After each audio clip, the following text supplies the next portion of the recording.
So Mel, I don't want to be rude at the very beginning, but you are an egotac, aren't you? Nothing rude about it. Au contraire, it's you're being complimentary.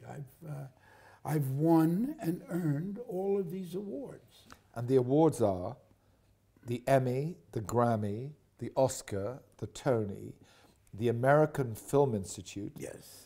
The True, Kennedy Award Center Award, yes. And now the unpronounceable BFI. Well, you know, I may be the only guy from Brooklyn to ever win so many awards.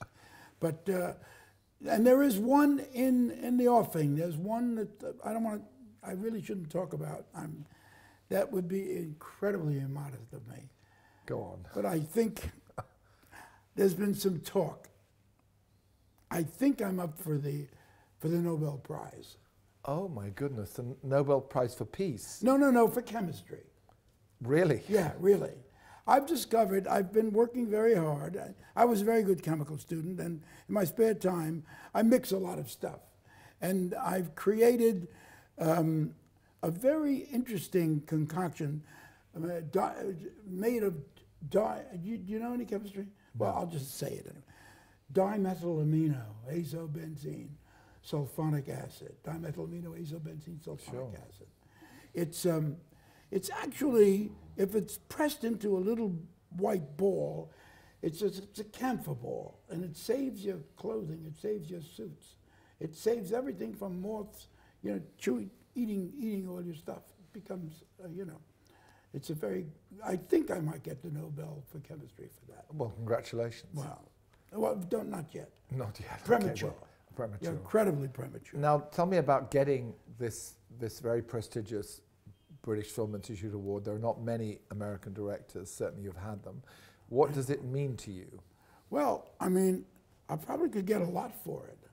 Well, you intend to sell it off? I sell all my awards. I mean, you know, why should the BFI be different? I don't think we should tell them that. No, well, I won't tell them downstairs. This is just a private little thing. Now, I know that you loved films like Les Enfants du Paradis, you love a lot of American movies too, but what about British cinema? Has that been something that you've admired? Well, you know, I kind of was a kid. I was talking about it today. My son Max has just seen on television, he was lucky to see Nicholas Montserrat's book they made into a film called The Cruel Sea. You know, snorkels, Godot. I don't know if you know anything about the film. It's all about a little corvette. Jack Hawkins is the captain, and it's very funny and heartbreaking and beautiful and terribly accurate. And so I mean, there were movies like that. You know, the war movies, Spitfire, all those great British war movies. But I fell in love with the Ealing films. I fell in love with all those. Doctor in the House, all the comedies. Yeah, the Alec Guinness films. Jeremy Thomas, who's going to be here tonight. His father and his uncle. Absolutely. The Doctor films. The you know, all the. No better film, no better comedy ever made, you know, than Lavender Hill Mob. You know, no better. Dennis Price, and Alec Guinness playing all those roles. I mean, British film has meant a lot to me, and I loved that it was so far away and I was one of the few people in America that used to see all these British films. And I knew, and I've stolen a lot of scenes and ideas and characters, but nobody in America saw it. But now I'm going to be in trouble because because I said it stupidly. Well, that's what Picasso said about stealing was okay, apparently. Yeah. Yeah, stealing is okay. Yeah, I think Picasso said, don't mimic, don't copy, steal it. That's exactly right. That's what Picasso said. Mel, that's so impressive. Yeah, well, I'm so well read, I scare myself sometimes. Now, finally, I just want to say to you, you know, you've made some films which broke taboos, you know, in ways that you couldn't believe when you saw them. I've told you a million times how when I first saw the producers in a Jewish cinema in Hampstead, I could not believe what I was looking at. And then Blazing Saddles.